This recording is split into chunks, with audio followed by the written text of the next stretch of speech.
তৃণমূল চিহ্ন নিয়ে ভোটে দাঁড়াবে, তারপরে তৃণমূল চিহ্নে তৃণমূলের লোকজনের কাছ থেকে ভোট নেবে, তৃণমূলের চিহ্নেই ভোটটা সাংসদ পদ পাবে, তারপর তৃণমূল হেরে যাওয়ার পর আমি লাঠি মেরে দিয়ে অন্য দল গঠন করব, সেটা কোর্ট কি বেইমানি মেনে নেবে?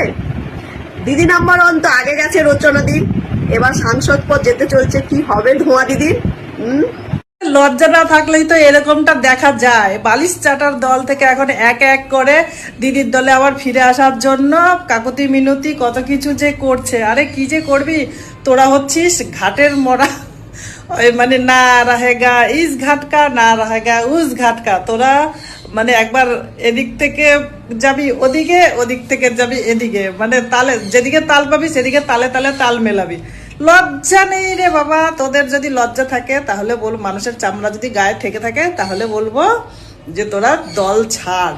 চোরগুলোকে দলের মধ্যে থেকে কোনো কাজ নেই। ভাই বন্ধুরা, আজ আমি একটা এমন ভিডিও আপনাদের সামনে দেখাবো যে সেখান থেকে প্রমাণিত হয়ে যাবে যে পশ্চিমবঙ্গের মুখ্যমন্ত্রী সম্মানীয় শুভেন্দু অধিকারী মহাশয় শব্দ দূষণ কম করতে চান না, বরং শব্দ দূষণের বাহানা করে মুসলিম সম্প্রদায়ের মসজিদ থেকে বা অন্য ধর্মস্থান থেকে মাইক খুলে পশ্চিমবঙ্গের বুকে একটা হিন্দু মুসলিম খেলা খেলতে চান। তাই আমি আপনাদের কাছে বলি, আগে ভিডিওটা দেখে নিন, তারপরে আবার আসছি আমি ফিরে।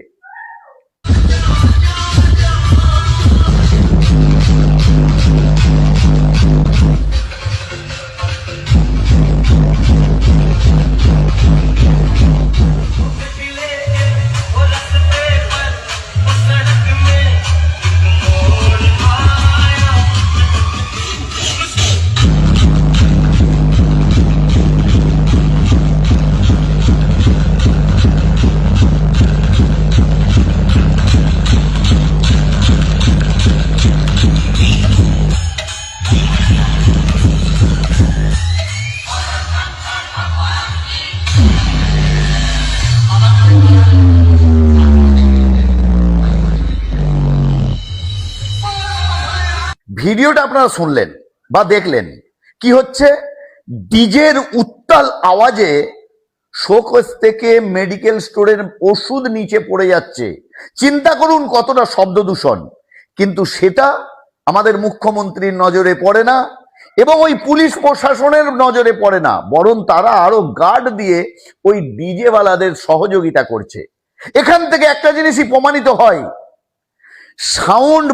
সাউন্ড পলিউশন বা শব্দ দূষণের নামে এই মুখ্যমন্ত্রী কেবলমাত্র মুসলিম সম্প্রদায়ের টার্গেট করে মসজিদ থেকে মাইক খোলার কাজ করে সমাজে একটা বিশৃঙ্খলা সৃষ্টি করার চেষ্টা করছেন, বা হিন্দু মুসলিম ডিভাইডেড করে আরো বেশি দিন ভোটের রাজ্যে বেঁচে থাকার চেষ্টা করছেন। এটাই বাস্তব।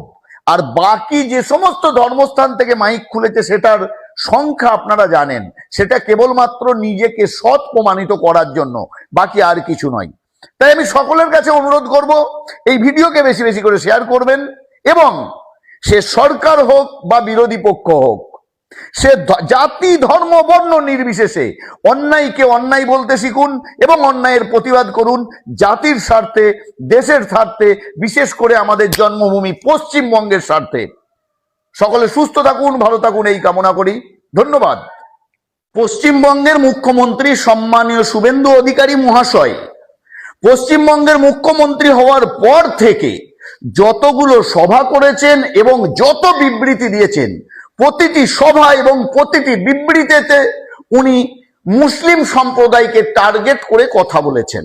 কখনো মুসলিম সম্প্রদায়ের মসজিদ, কখনো মুসলিম সম্প্রদায়ের আজান, কখনো রাস্তায় নামাজ পড়া, কখনো মহরম, কখনো কুরবানি, কখনো ইমাম মুয়াজ্জিন, আবার বিশেষ করে মুসলিম সম্প্রদায়ের মানুষকে উনি টার্গেটের পর টার্গেটই করে চলেছেন।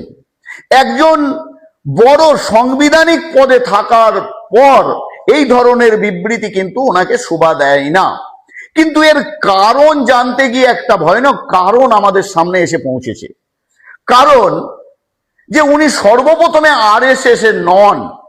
নাম্বার 2, ওনার নামে একটা অভিযোগ রয়েছে, উনি শাহাবুদ্দিনের বাড়িতে নাকি কিছু খেয়েছিলেন। নাম্বার 3, যখন উনি তৃণমূলে ছিলেন তখন উনি যেখানে সেখানে টুপি পরে ইফতার পার্টিতে চলে যেতেন, ঈদের নামাজে চলে যেতেন। সুতরাং বিজেপি এবং হিন্দু সম্প্রদায়ের মানুষকে হিন্দু ভক্ততা এবং মুসলমান বিরোধিতা প্রমাণ করার জন্যই উনি সর্বদা প্রতিটি জায়গায় মুসলিম সম্প্রদায়ের পিছনে লেগে আছেন বা টার্গেট করে কথা বলেন, আসলে বাকি অন্য কিচ্ছু নয়। তাই আমি সকলের কাছে অনুরোধ করব যে একজন মুখ্যমন্ত্রী হিসাবে কেবলমাত্র একটা জাতিকে টার্গেট করা কি উচিত, এটা জানতে চাই সমস্ত বাংলা। যদি মনে হয় যে আমি সঠিক সময়ে সঠিক প্রশ্ন করেছি, তাহলে অবশ্যই এই ভিডিওকে আপনারা বেশি বেশি করে শেয়ার করবেন, কমেন্ট করবেন এবং আমার ফেসবুক পেজকে ফলো করবেন। সকলে সুস্থ থাকুন, ভালো থাকুন এই কামনা করি। ধন্যবাদ। টুম্পা, তুমি কালকে একটা ভিডিও পোস্ট করেছো যে অন্নপূর্ণার 3,000 টাকা পাইনি বলে মালদায় একটা মহিলা আত্মহত্যা করেছে গলায় দড়ি দিয়ে। সেটাকে তুমি কি বলেছো? এটা নাটক, হতেই পারে না। না হওয়ার কিছু নেই টুম্পা, শুনে রাখো। আমাদের এই রাজ্যে 3 টাকার জন্যে মানুষ খুন হয়েছে, শুনেছো কিনা জানি না, আজ থেকে অনেক দিন আগে। তখন তুমি আঙুল চুষতে, শুনেছো? আর এখন এমন এমন পরিবার আছে যে তাদের দুমুঠো চাল কেনার পয়সা নেই কাছে। এরকম 3,000 টাকা যদি তাদের কাছে আসে, তারা মনে করে 3 লাখ টাকার সমান। বুঝতে পেরেছো? কিন্তু কাউকে এইভাবে কথা বলবে না, কেন আমার এইসব কথা শুনতে ভালো লাগে না।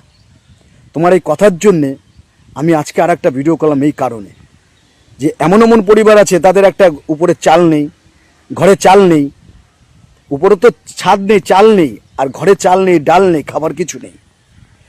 তারা যদি ওই অন্নপূর্ণার ভাণ্ডারের টাকা 3,000 টাকা পায়, তারা 3 লাখ টাকা মনে করে।